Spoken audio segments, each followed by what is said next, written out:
2017 minutes. I entertain a motion to approve the minutes. So moved. For a second. Second. Ellen Lowry. All in favor, say aye. Aye. Any opposed? Minutes are approved. 2 items on the agenda tonight. Kirkwood regional update. I think John gave us an update on that. There was a request to do the CTE stuff first. Was that all right, just because Pat? And I'm okay with that too, so Okay. Thank you. I'm stuck here for a long time. Everybody's okay with that. We'll go with the technical career education update. Sounds good. So Diane and I will be presenting some information to you. I should probably introduce myself maybe. I'm Laura Daly. I'm the Director of Learning Supports, and so I'm new to the administrative team at the ESC level. And one of the areas in the Learning Supports Department is a component of this career and technical education and career planning. I also work directly with the counseling program, and so the counselors are somewhat involved in this. So that's kind of the portion of the Learning Supports Department that I'm a part of, and then of course Diane, as the curriculum director, is a part of overseeing this as well. So we're going to kind of work as a duo today as we share some information with you, and we appreciate Pat having being here as well. And what we plan to do is share some initial information. You can ask questions as we go along, but we'll definitely have the time for question and answer at the end as well. You all have that handed out? Okay, great. So, I could sit, but I just have to stand for some reason. So, some background information, and I'm not sure how well built your background information is, so we can kind of talk a little more specifics as we go along. But House File 2392 is really what we're talking about, where the Iowa legislature mandates with the Secondary Career and Technical Education Task Force, and they provided recommendations, and now we are they propose changes to reform our career and technical education. And there's 2 divisions in that. One of them is the career guidance, and that's the part that I'll be talking about. And then Division 2 has more to do with the programming and the regional partnerships, and that's what I'm going to talk about as we go along. So, school districts have to develop a career and academic plan for all 8 careers. That's not new. I mean, that's already been in place. Regarding the career guidance and development standards, that helps them determine what their potential career goals may be and what course taking they may want to plan for as they go along, what activities they may want to be involved in from 8th grade all the way through graduation. What we are focusing on now is that districts now are choosing a career information system from a list of approved vendors. So in the past, the state had an identified vendor that all districts used. And last year was the first year that we actually were able to select a vendor. Currently, our vendor, or the program uses I Have a Plan, or IHAP is what it's referred to. And that could continue to be a vendor that we select in the future, or there's a list of others. And so there's a process that these vendors have to go to become approved by the State Department of Education. There's a vendor fair, actually, coming up later this week on Friday at Grandwood APA, where a team of us will attend and learn from the vendors, their strengths and weaknesses of their programs, and that will be a part of the process. So what we are doing, districts are expected to establish a team of personnel, and that's what we're in the process of doing, and those are the people who will attend that vendor fair at Grandwood APA. And we are to really develop what our district plan is in relation to that career and academic planning for this process. There's also in your handout a website that's got a little bit more information about that. This is a list currently of the approved vendors. As I mentioned, the I Have a Plan, Iowa, is the vendor that we are currently using. I'm in the process of talking to, getting some feedback from our counselors and the other teachers who are using that to see what some of the strengths and weaknesses are. And one thing that we are in the process of planning is to provide some additional training to our current counselors and staff who are using the IHAP to see what missing components may exist. Maybe they like certain features of the software, but there may be some parts of the software that they feel are missing. And so that will help us identify, do we want to stick with that vendor or do we want to go with somebody else? So if you're wondering, the conditional means that there actually are some vendors that have a conditional status where they've gone through most of the approved process, but yet they're missing a few components. And so if they don't meet the state standards by a certain deadline, then they'll be taken off the list. So next steps in terms of the summary that I provided are that we are creating our district-wide career guidance and development team that'll consist of Pat, me, Russ Johnson, some of our counselors, and a few of our other teachers who are using the current career planning process. And a group of us are attending Grantwood AEA Vendor Fair. That's here this Friday. As a matter of fact, it's in the afternoon. And then, as I mentioned, early in November, we have some IHAP people coming to do training so we can identify the strengths and weaknesses of the current software and the current program planning. And then we'll continue to meet as a team to further review and select a vendor, because that's what we have to do by this spring.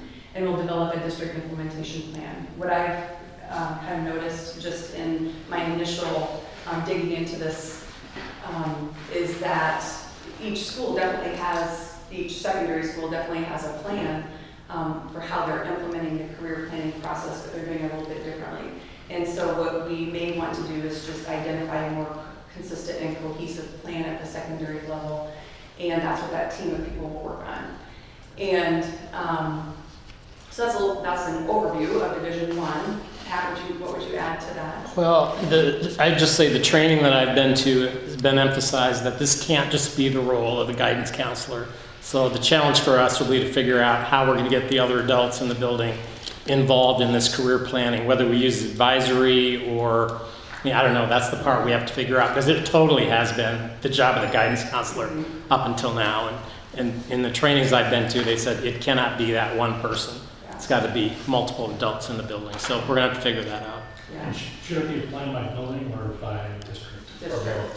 I think both. So I think what we'll do now is we'll start with a district cohesive plan, and then there may be a little bit of autonomy at the building level, but we'll have what's tight and what's loose about that. Yeah, because now I think each school is probably doing it well, but for example, at Northwest, they do their instruction and this career planning in their applied technology, I believe it is, course. It's a mandatory course for all students. The counselors work with the teacher who teaches that. And at North Central, for example, they select a required core course, and the same thing, the counselor will go in, work and co-teach with the teacher who teaches that one of the core courses to do the planning. We may want to identify a consistent course, or we may want to identify a consistent way of doing that, and then work our way up, 9 through 12, what that looks like. Because, I've just been kind of getting my feelers out and talking to some of the counselors, and I would say that definitely resounds with what Pat is saying, that we can't solely rely on them to do this. And so our team will consist of counselors, but also some of those other people who have been a part of the career planning process. Anything else, Pat, you would add? Or one other piece I think you should mention is I have a plan. Was the product that the whole state used, and it used to be funded and financed by the state, so it was the product every school district used. They ended the funding for that, so this year we're paying for. I have a plan while we research some of these other pieces that Laura just presented, but it's kind of another piece that the requirement didn't go away. In fact, the requirement's kind of expanded, which overall is a good thing, that is asking our teams to spend more time with kids talking about career planning and course taking in some of those selections, but it is a cost that we're also going to have to pick up that we hadn't picked up before. Is everybody in Grantwood using the same one? No. What is the cost of IHAP? It's roughly about $30,000 right now for the year. Some of these other ones vary. You go anywhere from probably the bottom end about $20,000 to $60,000 on some of those ones. And how do we find that? Fund. Then eventually just comes out. It went from a funded mandate to an unfunded mandate. Yeah. Yeah, how do we make that? Are there any piloting opportunities with any of these other trials? I think we'll find that out at the vendor fair. There'll probably be people who, if that's an option will want us to do that. So that's a great question, we'll find that out. And I have a plans price point, I think, for the role that I know is gonna be pretty competitive for us. My worry is if it goes from a statewide system where we were a little bit, probably not always happy with the support they provided. And so now if it's not everybody in the state using it, what's their infrastructure gonna look like on the back end? How will they continue to support it? You know, who gets the largest contract here?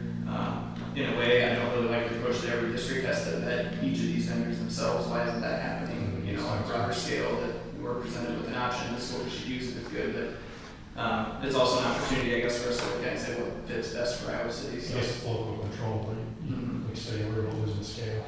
right. When we had the conversation at Soups Advisory Council in Des Moines about us losing the economies of scale from a Right. bidding perspective. And so will it cost more in the future? We also asked them about how long these various vendors will be available to the districts in the state, and they talked about a 3-year cycle. So if you're approved, you'll be on for 3 years, but you may be off after the 3rd year. And so our staff, our counselors make a long-term investment from a PD standpoint, coming up to speed on that program, our kids and their families in terms of getting all their information inputted in there and going through it. And as much stability as it looks like we're getting is a 3-year commitment from the state. And then every 3-year cycle, they have to go back through and get approved to stay on the list. So it really, kind of piggybacking on what Chris had just said to us at Administrative Council, it presents an opportunity for us to be more cohesive as a district, 8-12, 7-12, 8-12 in terms of, you know, this aspect and bringing people from different roles together to figure out what's going to really be the best process for our kids in that career planning. Anything you need from us? I'm gonna keep going. I know I should say yes, but I don't know what it is yet. It's fair. All right, so then Division 2, Diane is going to go into that. Sure, so that's the second part of the legislation is Division 2. And that really talks more about the career and tech ed programs that we offer our students. So that's why I come on board for that piece there. And I think this is going to mean different things to different districts across the state. Big changes for some districts, but I think you'll find not huge changes for the Iowa City School District because of how Kirkwood and Grantwood really have positioned us to already be in alignment with most of this legislation. So 3 big issues are revisions to the service areas, career academy standards and requirements, and then the regional CTE planning partnership. So I'll kind of go through each one of those separately. Oh, thanks. There you go. So that's the new 6 service areas. So school districts across the state are required to offer 4 of those service areas, 4 of the 6, and we have to offer at least 3 years of programming in those 4 areas. So currently, we really don't address the green area, the ag, but some school districts pick that as their focus area, nor the purple too much. Our 4 areas are kind of the orange, red, the blue, and the yellow, as you go around the circle. So in the orange side, the applied science, technology, engineering, and manufacturing, that would be our project lead the way. So we have offer courses there, and then our industrial technology courses that we offer through that program. The red one, health sciences, we currently don't offer courses at our high school, but we partner with Kirkwood to offer those for our students. So they're providing that strand for us. The blue one, human services. So this is our family and consumer science area. Now I'm old enough to have started in the home economics class, you know, and it's been 89 is when we had the last major change to CTE. So that's when we kind of moved into the family and consumer science terminology, moving away kind of, and this is what I see with the whole career in tech ed. So you think about home economics and, you know, what was that focused on? You know, providing a good meal for your family and so on and button, right? Then we moved to family and consumer science, which was more of a consumer emphasis. Now we're really moving into more of a career emphasis. So what are those careers in culture, culinary arts? What are those careers in the garment industry? How can we help our students transition from high school into a career in those areas? So eventually we'll probably end up maybe changing our name again, family and consumer science to human services. Who knows what will happen, but that's where that department kind of lies in that blue area. And then we have the business, finance, marketing, management area there that we currently offer for our or business marketing courses. So those are the 4 areas that we offer, so really not a huge change for us, except maybe some terminology. And you know, hopefully for all of us, more of a career focus in our career tech courses. Any reason Yeah. we wouldn't play all 6? Is there a reason we don't do all 6? I think it's just a, you know, resource. And here's what I think the legislation is going to help offer us, is because of this regional planning center, we may be able to pool our resources from a variety of schools and maybe offer some of those opportunities through the regional planning center, through other school districts. Well, John, do you guys play in all these 6 areas? Or would you say The only one that we don't necessarily do at the moment would be the ag one for us down here at this regional center. We've talked about working in that area before. Some of that has to do with working with the deans of those departments from a Kirkwood standpoint and seeing if it's possible out here at the center. But all the rest of those, we hit something in, and I'll show you in a little bit what flew and what didn't this year, and you can see that we kind of hit some of those strands, and I have some ideas in some of those other areas too that, you know, we could probably modify those, you know, those academies a little bit to be a little bit more appealing to students in certain areas. And so agriculture is one I think would be very valuable. West Branch has the only, to my knowledge, in our area FFA program that sends students out here right now, and has a full-time teacher in that area. Clear Creek Amana had about 60 students a year ago that came to a organizational meeting for FFA, and yet they we couldn't get them to do a class through Kirkwood. We tried to do an intro to ag type course, and so we have some work to do in that area, but I think it's something that we could certainly look at and try to. Yeah, I'm just asking, right? Just Yeah. focus, and sometimes you gotta do so much structure. It seems like if you're playing 5 and 6, maybe we're playing 5 and 6, and then. And ag is so much different. I mean, Maybe a it's, regional question. Yeah. Do we collectively get enough support for ag or not, you know what I mean? I know that Solon, I think, sent a couple of students to West Branch this year to do. And, you know, the fact that we all meet together once a month in a scheduling group, you know, we start talking about those things, and ideas like that get tossed back and forth, and all of a sudden there's some sharing going on. So I think we could. FFA offers a lot of opportunities, Mhm. and not just what you would think Yeah. are predominantly ag-type related Yeah. things. Ag is so Yeah, different than we I- think of it. Right, Yeah. well, they're parliamentary, you know, there's a business aspect of it, there's a lot of opportunities there. Yeah. The State Fair, I did speak with the FFA representative for the state who worked with Waukee, which we don't really think of as a huge agricultural hotspot, and they have an FFA program. Yeah. And I think that's something that we really need to address and take advantage of. And she said when I was talking with her, it was a 3-year process that they went through to get it into the Waukee School District. But you know, FFA is a great program and leadership, and that we should avail ourselves to. When we've had a student request an opportunity, that's who we partnered with as well as West Branch. West We had a Branch. student last year, we partnered with them, just did a simple agreement there, so they participated in FFA, and they had to take a course, so they could be part of that too, and they did that with collaboration through West Branch. That's great. Like you said, maybe a multi-year program, you know. but- Right. Yeah. Well, and you know, I think there's just tremendous benefit for us, and it's a community that is very big into locally grown foods and that, and we've got a community that's really into that. Our students would be interested as well. Now, at the end of the day, if the students aren't there, then. you know, Right, well, that's it. It resolves itself, but, you know, at least you try, but. Oh, thanks. So the second part of that, division 2 is the establishment of career academies.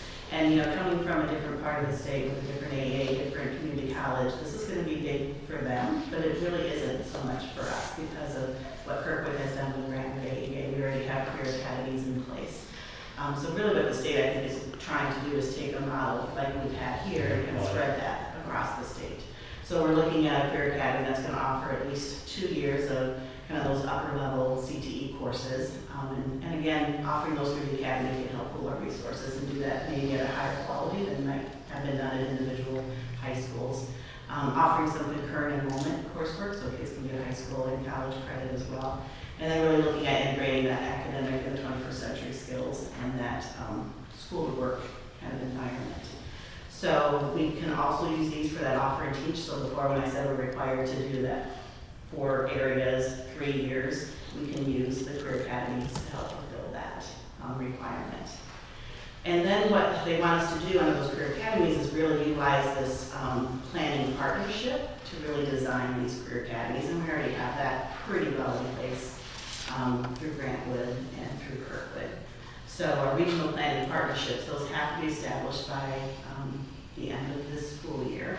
And really what that partnership is, their main purpose is to review and provide support to these career academies, make sure we're in compliance with the standards, and help coordinate that regional advisory council. So right now, I know that Grantwood offers a Perkins consortium, which we don't necessarily take a part of. We control our own Perkins funding, but they do that for the smaller schools. Although we buy into using the consortium to kind of fill that advisory role.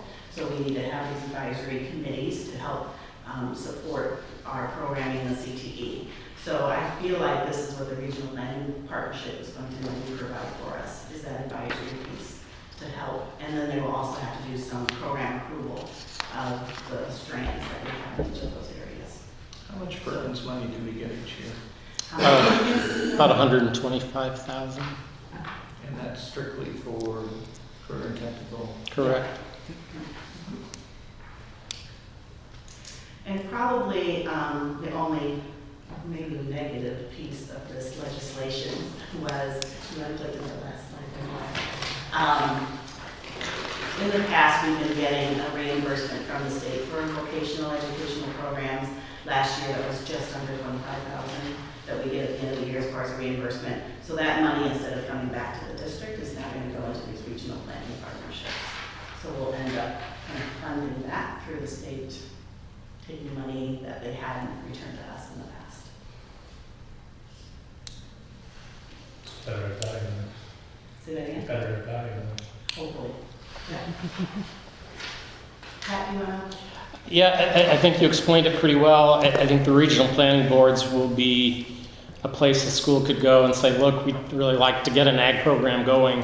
And they're supposed to have the large, and it is the 7-county area, right? Not Johnson County's not going to have one. It's going to be the 7, yeah. So a school district will go to this regional planning board and say, we'd like to start an ag program, and then they can provide some guidance to them. And yeah, they will approve including ours, every programs, every district CTE programs, as opposed to the state doing these approvals. So who's all in our region?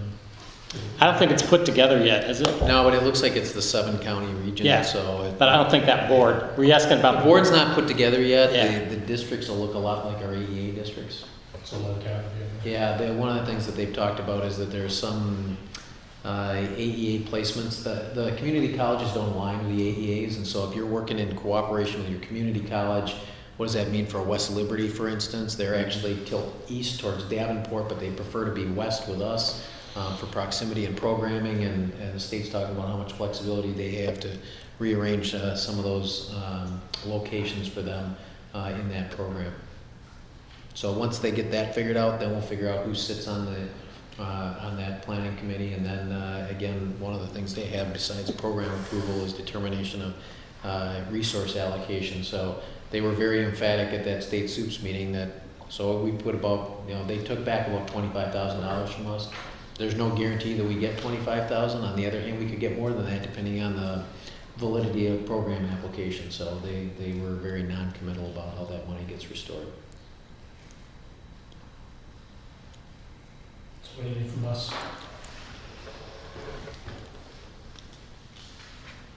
I'll say what Laura said. I feel like I should ask for something. A lot of these rules are being written, as we speak, so. I think it'd be cool if you want to come back to a board meeting. I think like the view of this, the one, your visual slide, just as a reminder of what we offer, So it'll be very helpful at some point if there's a good time to do it. Sure. And not to go through all the details, but I think it would be interesting. People would be interested in, being reminded of sharing when you came back from Des Moines, some perspectives from maybe some Western Iowa superintendents. Yeah, it goes along with what Diane said. You know, we are very fortunate that our relationship with Kirkwood, first of all, Kirkwood's as supportive of school districts as they are, and that our relationship is far enough evolved that we're out in front. You know, to be candid, we had a school district out there that said that their community college sees them as a revenue source and not as a partner per se, and so they're in a really difficult position because they have to replicate the programs that we have here, but they're not going to be able to do it at their community college like we're doing it. They're going to have to do it at their high school, and they're going to have to spend money out of their general fund to either send their kids to somebody else's high school or to build a program inside their own high school, and those funds are being pulled from them right now that they might otherwise have used to do that. And so for them, this is going to be a significant hurdle for a general fund standpoint. Well, it's an interesting statement when you're trying to replicate the benefits without replicating the core. The structure. The structure that Right. makes it happen, right? I mean, Right. So I we just are, hope this bigger regional thing provides us some advantage in scale, right? Because Lynn County, maybe there's some pros in Lynn County, but maybe it's too far away too, right? I don't know. What does it really give us? I don't know. well, and that's the benefit of having the community college at the table as part of that planning commission piece, because they'll be able to look at it and say, what's the impact at the Jones County Regional Center all the way down to the Washington County Regional Center, and are there ways for them to get the school districts to work collaboratively in building scalable projects that can be employed at all 4 regional centers. Works out way great. Also buried in that legislation is having school districts beef up their workplace learning, which I think would be a really good thing for us to take another look at. And we've got the regional or workplace learning connection right in town here, and giving a kid that dose of reality is a real eye-opener. And been a little disappointed at the number of students that we've had job shadowing and doing internships, and it'd be nice to get more kids out in those experiences. Well, and what opportunities are we taking as far as partnering with trade unions and pre-apprenticeship programs? Are we doing anything on those lines, or? Oh, there was a regional fair, apprenticeship fair last year that we sent. I attended it. That we and sent kids to. There were 16 trade unions there that all were hungry for workers. And I think that that's something we've really got to market, just like we marketed. Project Lead the Way didn't get to where it was because we didn't push it. It got driven. And there was a lot of push for that. All through, when my daughter was in school, it was kind of coming on. And there's a big push for it. There's recruitment in the schools for it. And I think if we want to seriously look at students that maybe not be going to that college tract, we've got to look at recruiting them just as actively as students are recruited for Project Lead the Way. And making opportunities, and I think that there's a problem too when we have guidance counselors are pretty much pushing kids to college. Let's face it. When you go to those college workshops, that's all it's about. Now, should we have a table for trade unions to be there and say, hey, this is an alternative. You don't incur an expense. Your student gets health benefits, retirement, and training from day one when they sign on. Now, granted, that's when they're at 18, but I think there's pre-apprenticeship opportunities for us, and I think we should really get involved with that. And I can't say that I have an answer as far as how we do it, but I think it's something we should really be looking to explore and expand. So anyway, I think you're hearing support from us. I haven't heard anything else support. Right? We can definitely potentially help with the marketing. Even if it's just simply putting it on a few agendas to keep the stories going or Right. Yeah, that sounds good. We'll talk, and I think once we go to the vendor fair, get our district team formulated and have a few meetings to try to think about where we are at each individual school and what we need to do to build more of that cohesive district plan, and we'll have a better idea of what we may need help with or what we need help communicating and what support we need. So leave that as an open invitation. We will stay in touch about that. Appreciate that. Cool. Just one quick question. Do you all, when you look at the kids that are applying to this, you ever look at balances among men and women, young men and women, race? Because we have that other survey that says that because of maybe to push more CTE when they want to go to college, and so get, you know, so I don't know if there's any kind of, I don't know if there currently is, but when we do the IHAP training here in a little bit, that is, we can ask about what features exist in the current software that we're using, and we can have that be one of our requirements, that that's an easy part of the, whether we stick with them or go with somebody else in the future. It's excellent. I just think it was what the students going back with our board goals and district goals about. You know, And we are required to. doing kind of that gender bias Mhm. concept for making Yeah. introductions. Absolutely. We're required to review course enrollment data and look for those kinds of biases or overrepresentation of, you know, like you said, the classic family consumer science, we have more women than we have men in those courses, and see if there's anything that we're doing as far as career pathways that is inhibiting people from maybe taking that course. So definitely. The new thing You have to we record probably this is and- market. Sorry, Dad. Go ahead. Well, I was just say we can help do a better job marketing based on the student results of that career planning piece. So if the students, if we have a robust system and they say this is what we're interested in, then we can really target some of those interests instead of maybe just following the things we've traditionally done. We can really target some of those things based on that student interest and trying to help that drive, you know, the way we plan some of our opportunities for kids. I think we have to be careful with the student interest piece a little bit because society pressures our kids at such young ages about what their interest should be. So I think even in the midst of doing that, that we also add some additional pieces of being really intentional about pushing past some of the biases that we know are out there. I think it's good, but I think adding that extra piece in there, knowing that that's the history of the country and we live, I think it's important that we do that. Yeah, it's cool with this, you try a bunch of stuff and figure out what you like, right? Yeah. Well, you have the experimentation, and I think we'll probably get into some of this when John does his presentation, but we need to make sure that our curriculum allows, and that means a 5-minute bell schedule gives a chance for students to really experiment in our buildings.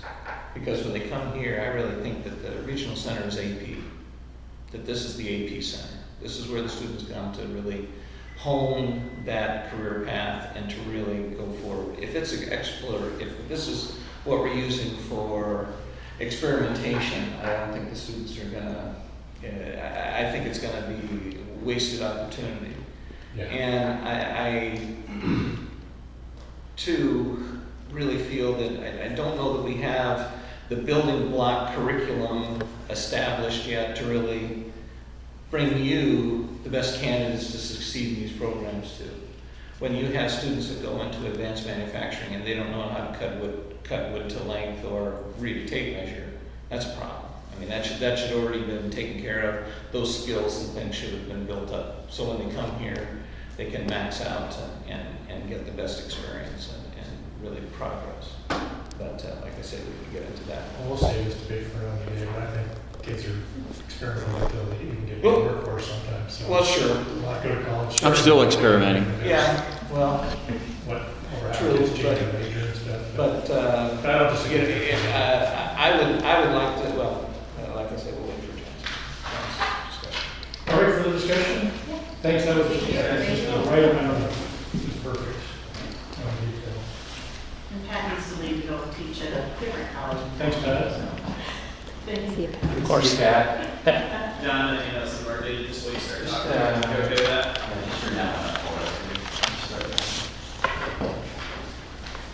I modified some slides from a previous presentation just to kind of bring these up to date a little bit. I suppose I can stand too. I've been sitting all afternoon, so.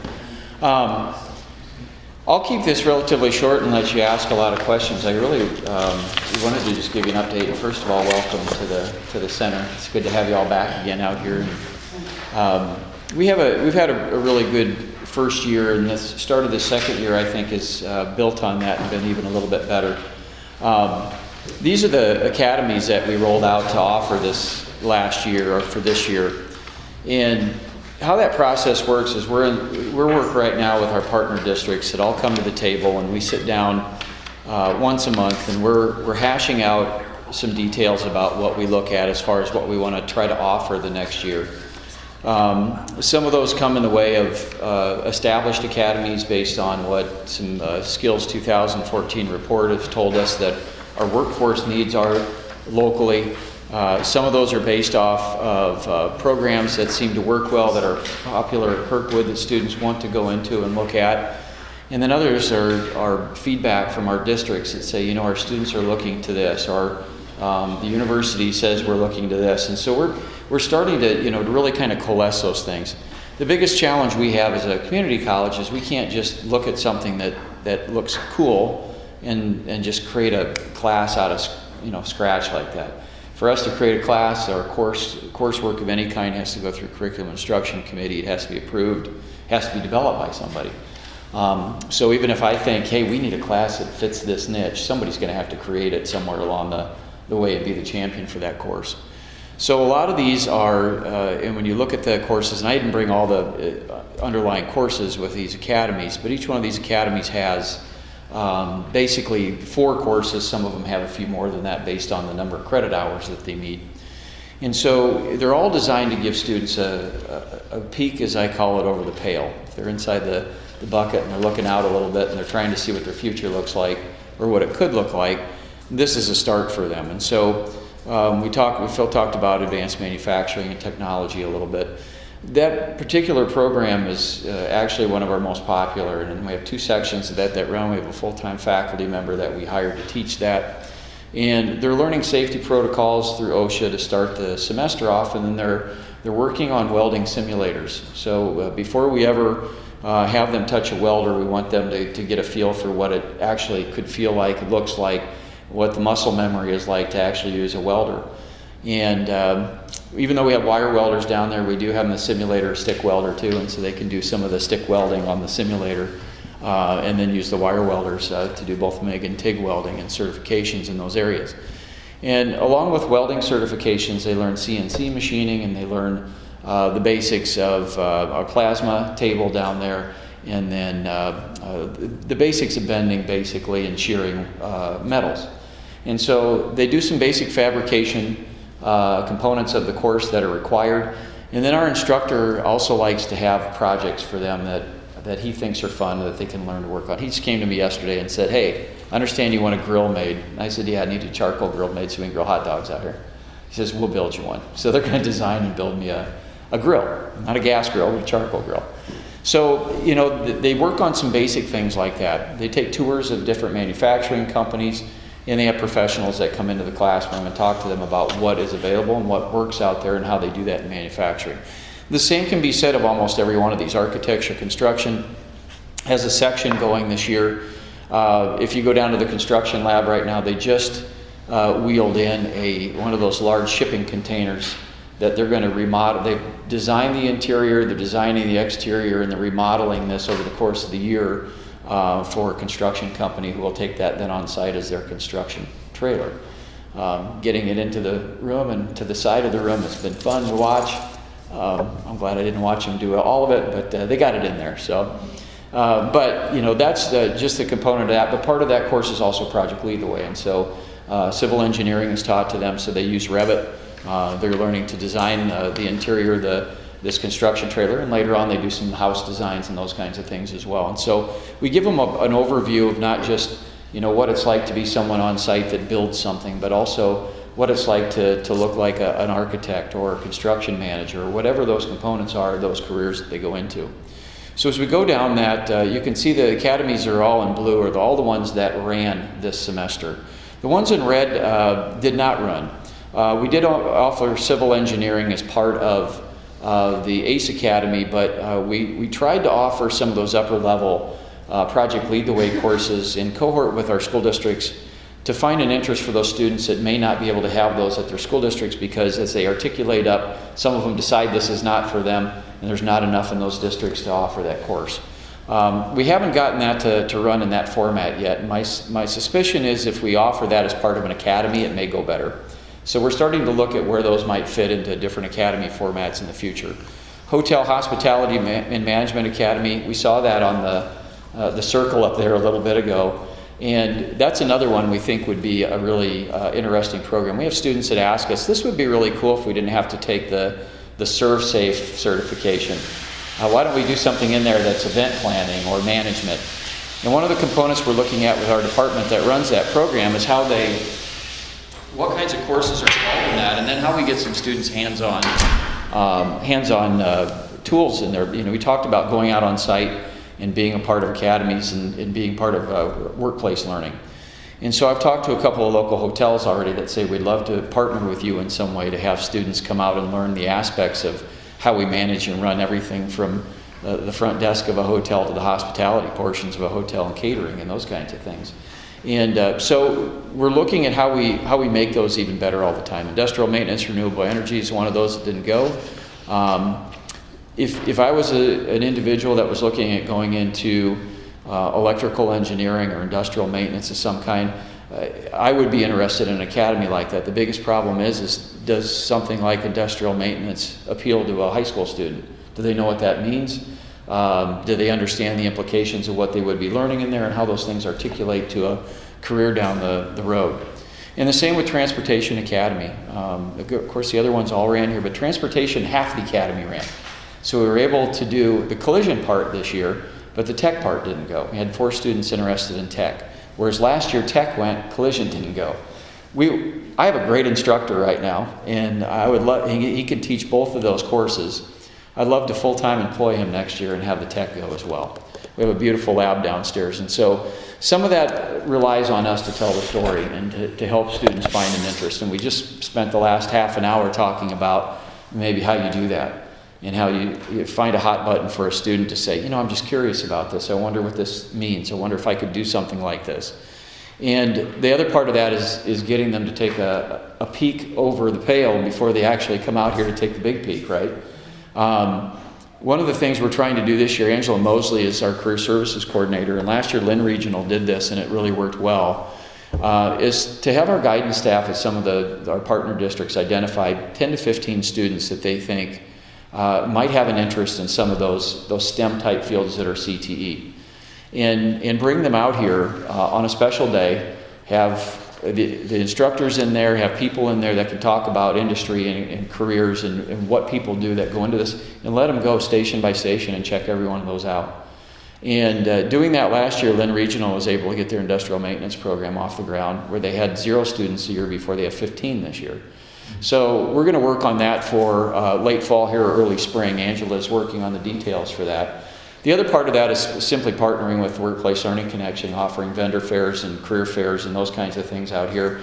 We'll do the City High Career Caravan. I think they're all sophomores that do the Career Caravan. They'll all come out here and be in the building to learn from different people in different capacities in the workforce out there. We used to host that at the Iowa City campus, so I've been a part of that for a long time. It just kind of followed me over here. But the other part of that is finding a way to get classes out here. And City High pretty good at that. West High's fairly decent at it. Doesn't bring as many students, but yet they have the most enrollments out here of any of the schools.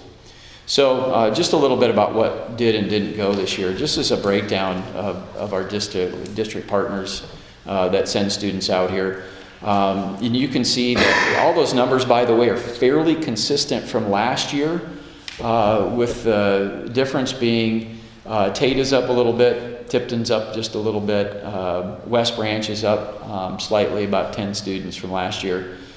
Tipton actually drives a bus over every morning, picks up West Branch students, and then takes them back again. And West High went up about 70 plus students from last year. So by far this year, my dean puts out a report every year of all of our counties and who has the most students taking concurrent enrollment classes. It's been Linn-Mar forever since I've been here, and now it's West High. So go West High, right? But just an example, talked about some of the breakdowns. Mostly the classes out here are reserved for juniors and seniors, and so you see that demographic with a large part. Sophomores and freshmen, a lot of those are homeschool students that are coming out here. And then you see the difference in the sexes that come out here too, between the men and the women that attend out here. So I would expect that demographic. That's kind of what most colleges look like and universities look like in their demographics today, students going to school. A little bit of diversity breakdown. We asked our students when they're filling out the pre-enrollment form to identify some of this for us if they could. You had a few that didn't answer the question, but not many. And that also is fairly consistent with last year's numbers that came out here. And I love to see that diversity and that richness come into the center. And, you know, it gives me an opportunity. I don't get as much student contact as I used to. Angela does most of that. Because I'm stuck doing administrative work most of the time. But I like to stop and talk to students all the time. Some of them probably think I'm a stalker, but I'm really not. I'm just asking them how their classes are going or what they need or what's going well for them. I asked that of our faculty too, and I can tell you that our faculty tell me, and again, I don't, you mentioned AP and not quite in this context, but I don't think a lot of the students that are coming out here are also AP students. I think a lot of those students tend to stay in AP. I think a lot of the students that are coming to the regional center tend to be those middle students that we talk about a lot, that are coming out here to take classes. Our faculty tell me that if I have full-time faculty coming down here from the main campus to teach, and they want to come back, they're already asking me about next year and if I can work out schedules so they can come back and teach again, because they absolutely love the student population. And I say, what's the difference? And they say, you know what? The students come and they're focused and they're engaged. And I said, different than adults that are coming or out after college? And they say, yeah, surprisingly, the students are very engaged when they come here, even at 7:30 in the morning. Where a large part of our population is. I will say the bell schedule change probably caused a little bit of that. About 75% of those 425 students that we have this year are out here in the morning. So the parking lot's pretty full at 7:30 in the morning until about 9. Well, and on that point, are there opportunities with us being, you know, obviously school districts here, largest Right. population coming here, for modifying the schedule to facilitate, since we do start later, is there an opportunity for early morning session that would give kids the opportunity to maybe just miss one class and then get back into school? It's pretty much where they are right now. And also at the end of the day, would there be something to go, Yeah. you know, maybe till 5 or something along that way to open it up? Yeah, that end of the day is what we've been talking about in our schedulers meeting, and we're really, the plan of study needs to come out fairly soon by December 1st. And I posed it to the group last time as well about how we might do that, because of course if you're at Solon and Clear Creek, Amana, you don't want to change the afternoon schedule because your kids are still done by 3 o'clock and get to football practice, right? So, or whatever they're going to. We talked about maybe trying to stagger that in the afternoon a little bit and seeing if we can start a little bit later for the Iowa City School District kids. And so we're going to try to hash that out and see if there are some logical connections to some of the academies that would allow that to happen. And do you have any data on the students that come here, their participation in extracurriculars? I don't ask them that, but Okay. Anecdotally, I see an awful lot of football jerseys and, Sure. and those kinds of things out here on Fridays. But I would think there are a good portion of these kids that probably do. right, well, if you know, the one thing is if you have a significant population that is not an extracurricular activities that after Then they could school stay session, after. Mhm. Exactly, Yeah. might be very, Yeah, might be a great opportunity to get some kids. I think that's why there's a lot in the morning, other than band practices in the morning. Sometimes I think most of those kids have the opportunity in the morning to get a lot of things done by the time school starts and miss one class period. In the afternoon right now, if they came with the time we have it, they did miss about 3, I think. So is that the biggest driver? I was trying to be patient on this question. That's okay. I kind of knew the answer that the morning was more popular, but is that part of the reason where some of the things didn't happen because they were up in the afternoon? Some of those perhaps, if I go back to that slide. I know it's tough because you got Yeah.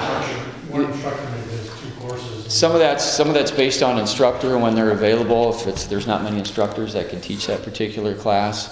Some of it's a matter of pacing. I'm starting to fill up in the mornings already. I'm going to run out of rooms, believe it or not, because we have that many students. I'm not full right now, but if the trend went like this next year and we grew by, another 50 to 100 students, I might have a problem with getting them all in the mornings. Because our teaching like the morning too. Yeah. Just fits the schedule better. So, Yeah, it's hard for us, and that's the part John and I talked about, it's just hard for us to market to those kids in the middle of the day, because I think the way the schedule was last year, you're pretty much sacrificing 2 periods back at their home school. Now it's really up to 3, so they have to create a chunk. And for some of them, that flexibility isn't a problem, and they've already accumulated enough credits, and they already had interest in the opportunity, but for some other ones, that afternoon time gets tough, but the trade-off is that early bird time is kind of nice, because then they come back and they only miss one period, and they're able to jump right into their school day, so it's kind of 1 on the front and 3 on the back versus the 2 and 2 it was last year, so. The Criminal Justice Academy's in the afternoon, and it's got 15, 16, 17 students in it right now. It's always full, and so those students have found a way to make that happen. The Afternoon Patient Care Academy is at capacity, so there's some of those that if they really want them, they're going to find a way to make it happen. I talk to a lot of seniors too, and it's anecdotally, I don't know this for sure, but I talk to a lot of seniors that seem to not have any classes in the afternoon. And I think those students that, like Phil said, that weren't in extracurricular activities, they can get a lot of their schoolwork done in that freshman, sophomore, junior year, and by their senior year, they may have just a few classes. I have a daughter like that. She's only have really 1 or 2 classes she's got to take at Clear Creek this year. So she's going to have 3 college classes in the last semester of her senior year. And I think there are a good number of students like that. Wouldn't matter what time of the day it was, as long as it didn't interfere with an extracurricular activity, they'd probably take it. So I'm open to working past 5 o'clock and having those work. The biggest challenge is probably transportation, if they needed it out here and those kinds of things. And could the school provide that? Or CAN bus runs probably till 6 o'clock, doesn't run that late.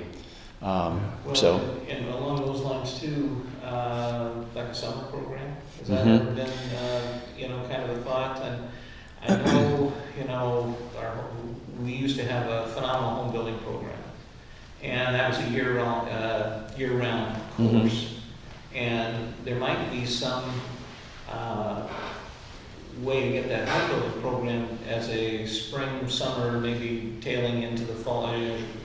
But the vast majority in the summer, which is good building time anyway, but working in the winter can be problematic. But the biggest challenge for summer classes, and again, we're looking at trying some what we call maybe early college models. We know that there are a good number of students that would take summer classes if they were offered to them, and a kid starting in their freshman year of high school, if they stayed on track with 12 to 15 credit hours a year, could graduate with an associate's degree by the time they're a senior in high school. The biggest challenge for parents is, and for you as a district, is there's no supplemental weighted funding in the summertime to allow you to recoup the costs, and so that it's likely, unless the school district decided they wanted to pay for that out of their pocket, and Solon does that with some students, not very many, that the student had to pay for it out of their own pocket. So we can certainly plan that and package that for a student, but there would simply be some parents that probably wouldn't be able to do that, and unless you have a high school diploma, can't apply for financial aid.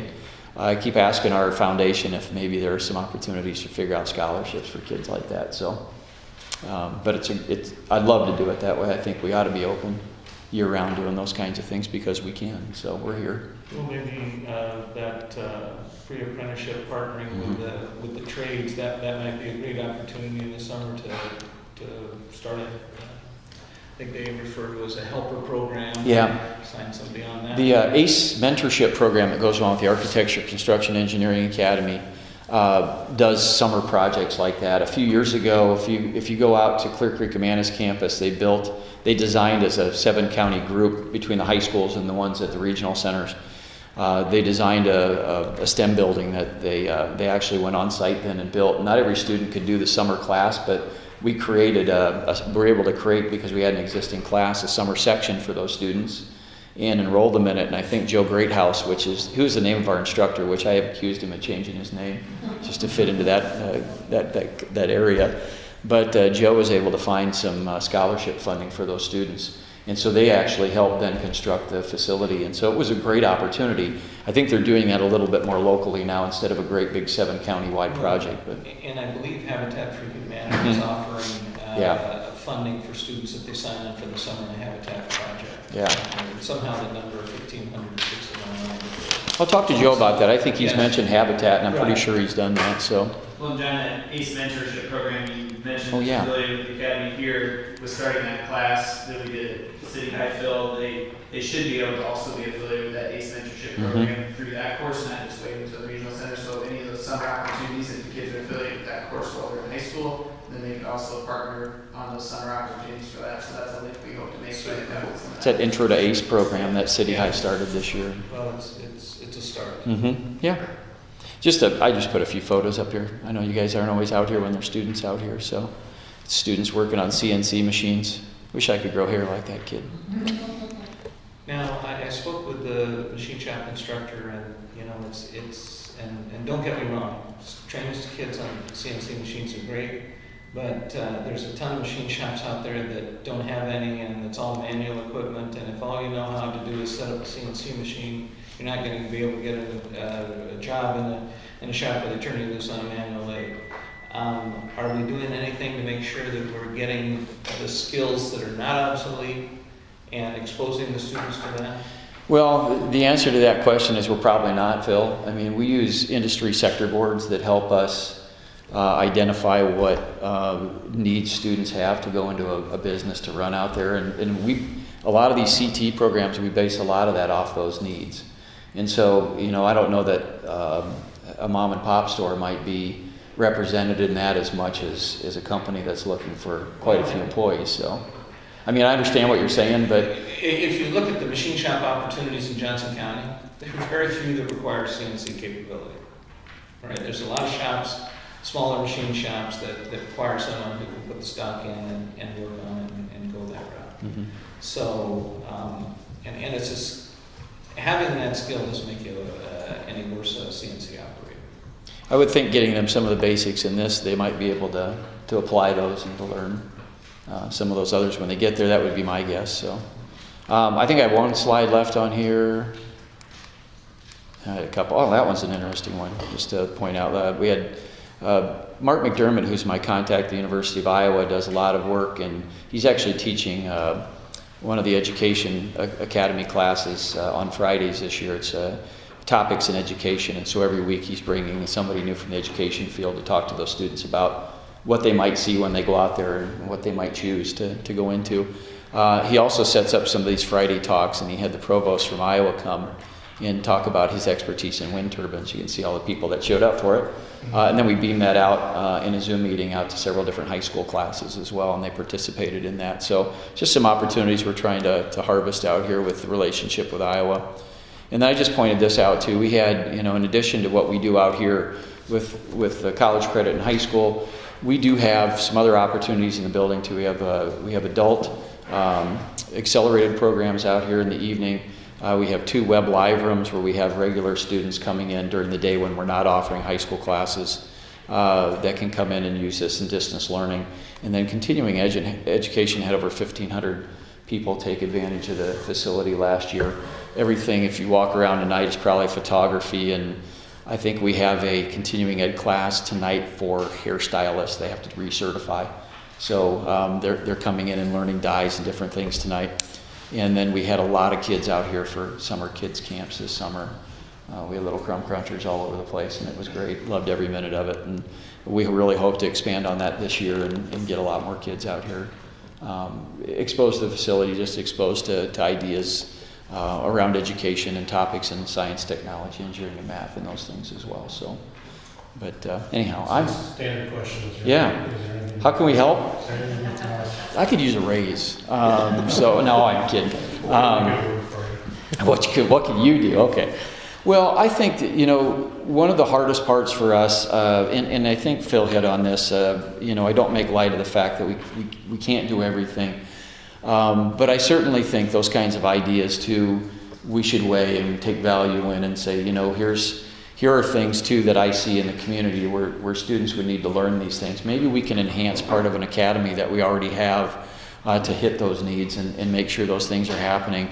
The other part of that is how to communicate with parents and students. We have a business innovation class that's part of several different academies at the University of Iowa. Kirkwood and some local educators helped to develop. And so we had to pitch them ideas at the beginning of the semester. So I got up and pitched a couple. One was how to use Explore Space we have downstairs right now. The other one was how how did you get here? How do we talk to students and we talk to parents and get them interested in the opportunity? And, you know, I pitched that idea and I said, you know, I want it to come from your perspective as a high school student. What brought you out here for this class? Was it a friend that told you about it? Was it a parent encouraging you? Did you see it in the plan of study, which most of them looked at me and go, what's that? So it's like, then how did you get here? And how do we better communicate to you? We have a heck of a time in the summertime. We're trying to even get a hold of the students that, you know this, the students that have signed up for classes, and we need something from them. They don't have their voicemail set up on their cell phones. We can't always text them because, you know, it would require us to have a phone and their phone number to text them that number. They don't check their emails, and they rarely open letters. And so it's like, I had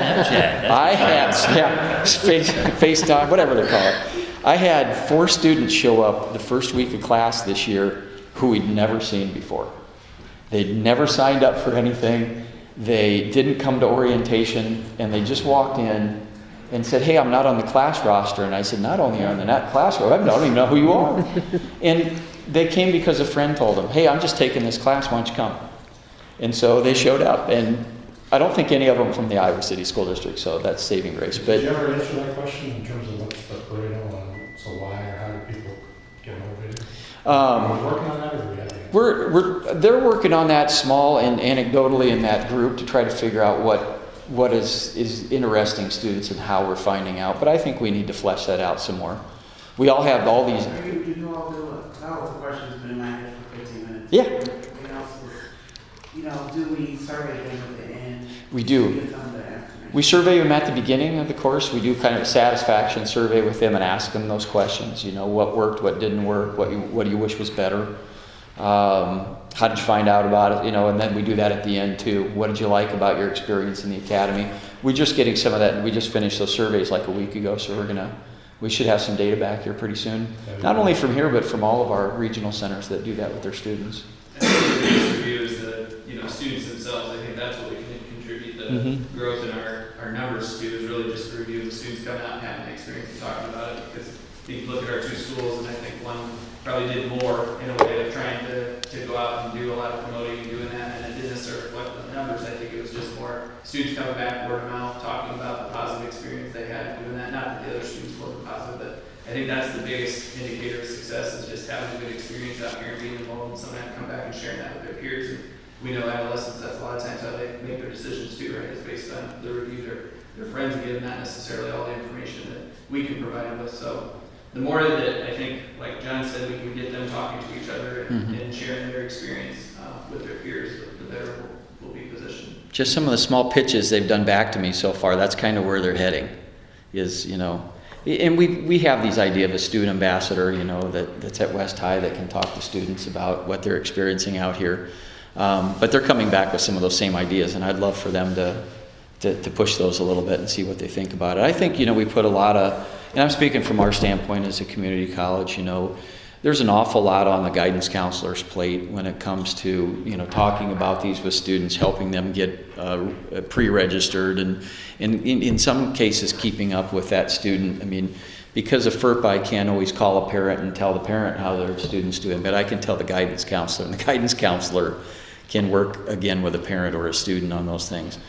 And, you know, some of those guidance staff are stretched pretty thin. You know, at the small schools, there may be only one guidance counselor that's working with us, and they've got, you know, 500 other kids that they're responsible for. And so, you know, my job and what I tell our staff to focus on is how can we help get the message out and not put all the pressure on a guidance staff to have to always do it out there for us. So they're great about it, they really are, but I would really love to keep it as simple on them as we possibly could.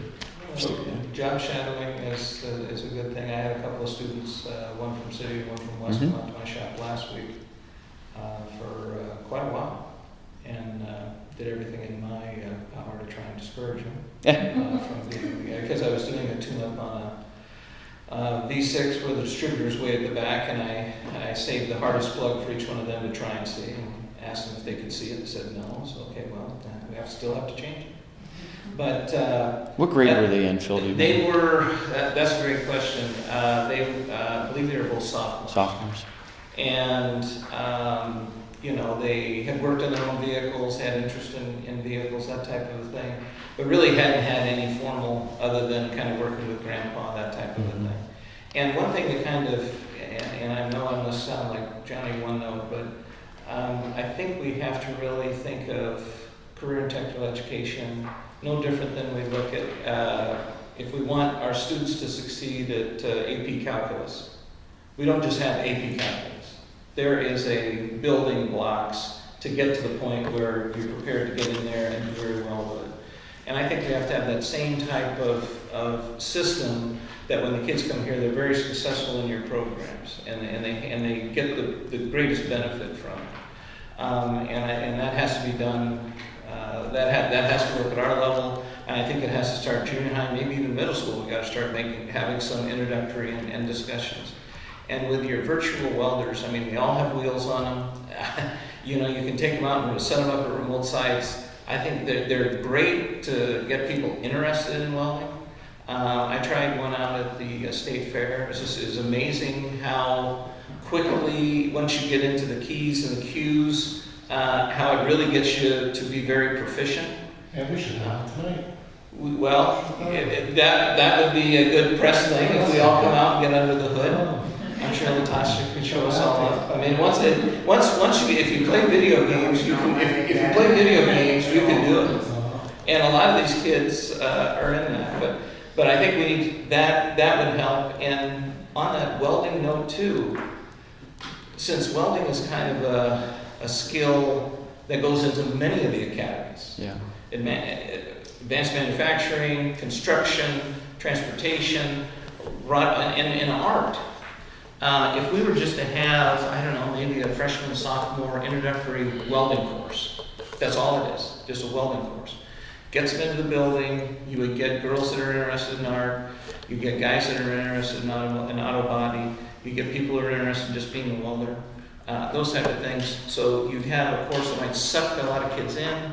They get to experience the facility, get to work on that skill, go back.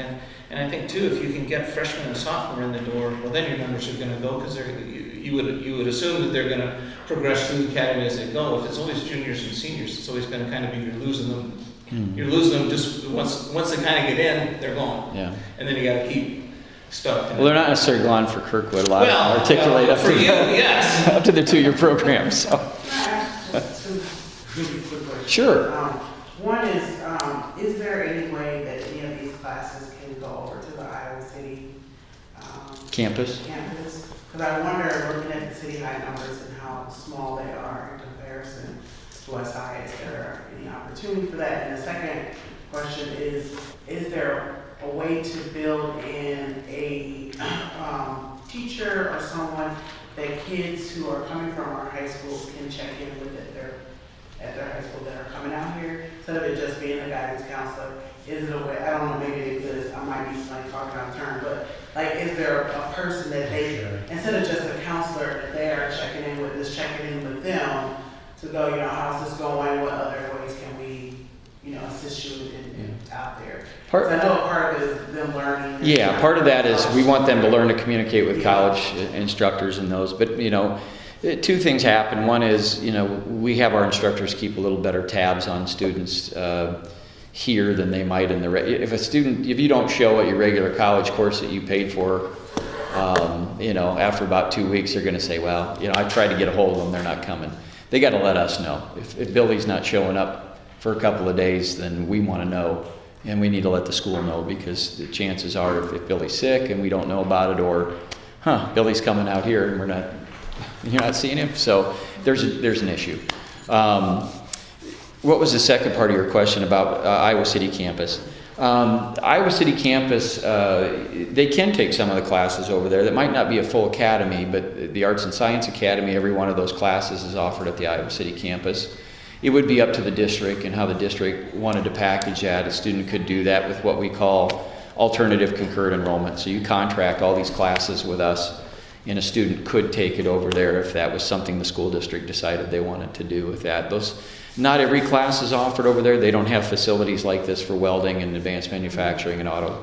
They're just not going to do that because of the expense. So they haven't done it for my 28 years at Kirkwood, they're probably not going to do it now that we have one just across town. So We've got the dollars, we just don't have the room. yeah, you're not going to have We got a yeah. physical plant with $10. Yeah, you're not going to have it at the Iowa City campus. So But yeah. that's something that I guess with our discussions with the FMP, there would be opportunities to do those things. If we're trying to get everything right in the district, that would be a discussion we could have. I was just thinking. No, I worked at that campus for. I'm not trying to belabor this meeting any longer than it has to be. I was just looking at maybe, it might be easier for kids. We, when I was over at the Iowa City campus, and I still do this, but not nearly as much in the capacity I'm at now, but I was a little bit more of an admissions person, and I'd go talk at City High and Tate all the time to students and encourage them to come over and to look and to start that process already, as young as they would have them there. There were quite a few students that would come over and test and then take some classes with us and those kinds of things. And so, it's done, but I understand what you're saying. It would be a lot more convenience just down the street for some of these out there. Well, the transportation Yeah. has proven itself to be an issue. Yeah. And I asked Matt for the numbers on when we used to have it, because we used to have, on the transportation side of City High, yes, we had large participation, so. Great questions. So why, Matt, just for you, maybe stop for tonight, but why is less than 8%, cities at 4%? Yeah, I don't know if we have a good explanation for why that is, or, because I do feel like City High was pretty active about bringing kids out and really trying to push that through their guidance program and marketing that, and so that's where I think that review coming back and, maybe who those kids talk to or engage. We didn't really dig too far into why that is. I think, City High plans to continue some of those efforts they had this year. To Latasha's point, I think that's another idea we have kicked around a little bit though, is there somebody from our own staff we need to have trying to keep tabs, not, they can serve a couple purposes through the promotion effort, but then also students out here just kind of monitoring progress and communicating back to our own schools about that. Angela tries to serve all of the districts in that role, but if there was an Iowa City person to directly communicate with, that could help that process, but we haven't moved on that at this point, but that would I be think it's just a question of thinking about, because I hear the transportation thing, but, last year they were both 4 or 5%, and now it's 8%. Now, you live right there. Yeah. You jump the fence and, you don't have to jump the fence, just walk over. But I just wonder, it definitely is disproportionate. But even Tate's at 5%. I mean, I know it's a small sample size, but. Last year, Latasha asked a question about how the students are doing, and it turned out a number of them were struggling, and so I just wanted to check back on it. Yeah, I asked this question to Angela the other day, my career services coordinator, because she sees a lot of the students, and I don't think we've had as many drops this year as we did last year.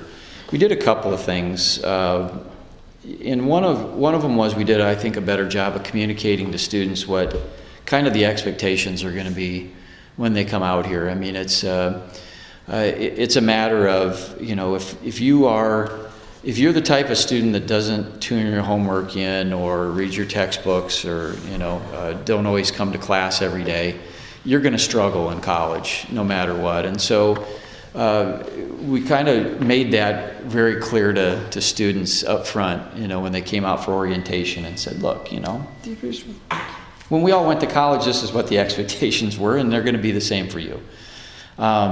We also provided the guidance counselors a little bit more resources as far as a particular course or an academy that said, it'd be very, very helpful for the student. It's not a prerequisite, but very helpful if a student had high school biology or high school geometry before they come and try to take this academy. And so when we did that, maybe did that affect the numbers a little bit? I don't know. They're pretty similar except for West that went up. But the other schools are all fairly, in stasis there. They're all pretty similar. And so I don't think putting that information out there hurt. I think it probably helped. And I think what we see is students a little bit better mentally prepared for the challenge out here this year. And I'm not seeing that. I'm not seeing in my office a lot of challenging students that are just, I just don't want to see it out here very often. students that are get into trouble or, you know, talking back to instructors or something. I don't know. I don't see it this semester like I did last semester. And so I haven't seen a whole lot of students quitting. Now it is midterm and their grades will be posted last night at midnight. And we're sending those out to all of our districts here today and tomorrow.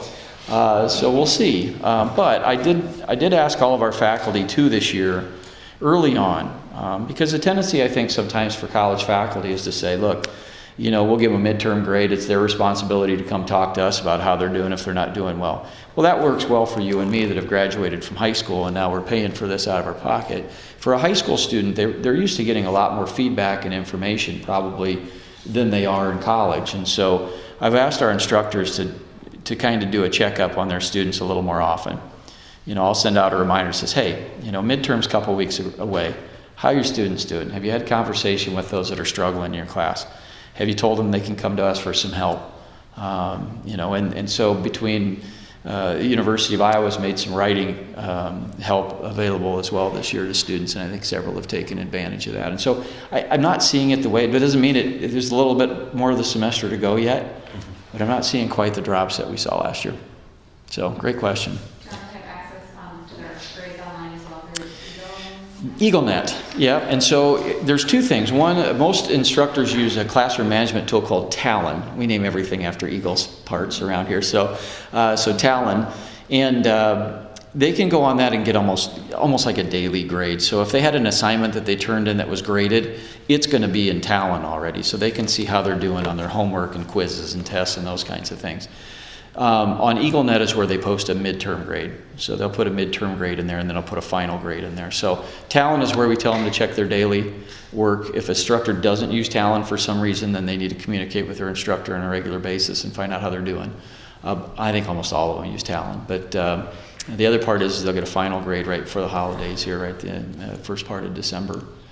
So, you know, there is a little bit more feedback with those classroom management tools that we have today available to us. So, John, I have a couple questions. Well, first of all, I was going to say for marketing purposes, having had teenagers right now in my home, YouTube, I'd suggest using your Graphics and Media Communications Academy. Yeah. Get some funny YouTube videos.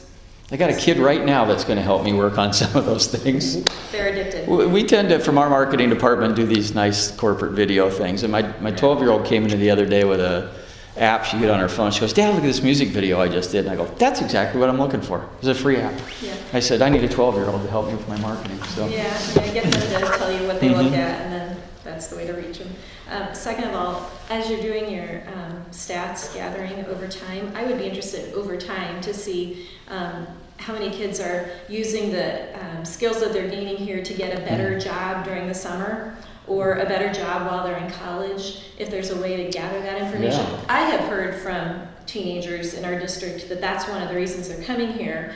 Like if they want to be a doctor, they can go get a job in a nursing home or something. They get that certification here, or an EMT. They get that certification so that when they're in college, they can actually make some real money.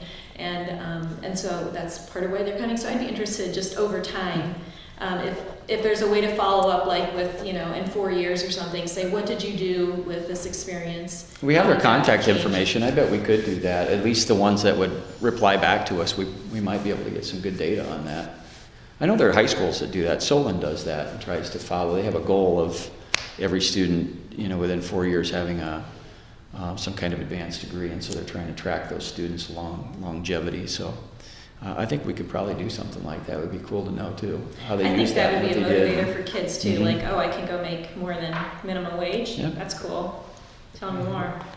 So. Yeah, I'm like you. I know a few, personally, because I know the kids, friends of ours or whatever, and so I know what they use their CNA degree to. They're going to Iowa to nursing school, and she's working at Lantern Park right over here, and got their CNA here last year. So I know there's got to be something like that that are doing that.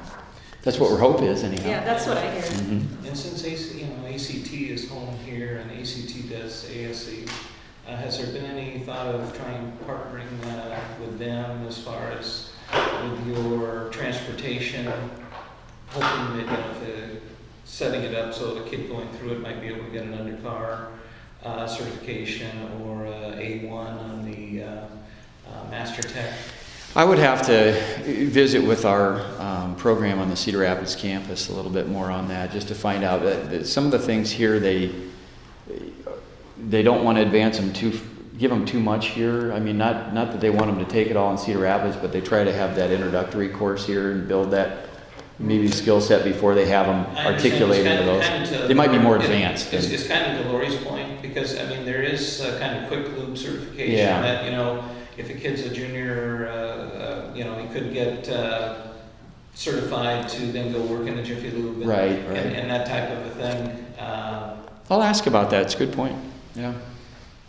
All right, further discussion? Thank you all Thanks, for your Jack. That questions. was just perfect. Oh, no problem. So hopefully, You want me to leave so you can, no. you have to wrap up your meeting. Been outstanding relationship, so we're just happy to see enrollment going up, and we can tell all our questions, we're just happy to continue to. Oh, yeah. continue to- You know, and if you have thoughts of those kinds of things too, and you want some follow-up on, don't hesitate to send them to me, send them to Matt, or send them to Steve. If you want to bring them through that channel too, you're welcome to do it, but Hopefully go 54% again next year. would be nice. Yeah. You know, I'm excited to see what happens when Liberty High School comes up. I know you all are too, and it's been a lot of work on your parts to get that up and running. I really like the administrator that you hired for that. Thanks, Jeff. But I like Scott Kibbe. I think he's a dynamic young person.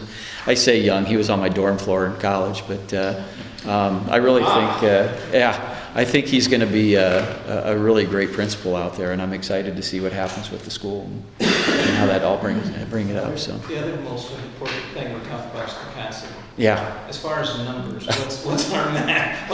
What's the max we can send here? You know, that's a great question. Because if we staggered things differently. I mean, in the mornings, I would say, you know, having 400 students out here in the right places, you know, we could probably handle about that in the morning. But if you staggered some different things during the day, if we were able to do that, if we could, you know, get creative about scheduling a little bit, you know, we could have quite a few students out here at different times of the day. One of our former marketing director walked in the door today. He's retired. And I saw him walk in the door. He comes to my office and says, "God's dead out here." And it's like, God, don't tell me that. I mean, you came at 10:15. Everybody left 15 minutes ago. This parking lot was full when I came into work this morning. But his point, you know, it struck home. It's like, you know, what happens we do some, you know, regular classes and continuing ed classes from 10 to noon. But what could we do? Is that a problem? You know, and it all revolves around the discussions that we have at that table about student spell schedules and what are they missing back at school? What do they need to take? Transportation, all those things wrap into it. There's no easy little button we can push and say let's just flip this and it'll all work great. You know, we would love to have the building busy all the time, and probably will. We just need to keep working together on it. So, All right, well, thanks for hosting us. anytime, you guys, welcome. I entertain a motion to adjourn. First, Brian, second, all in favor, say aye. Aye. Any opposed? Can you first and second the motion?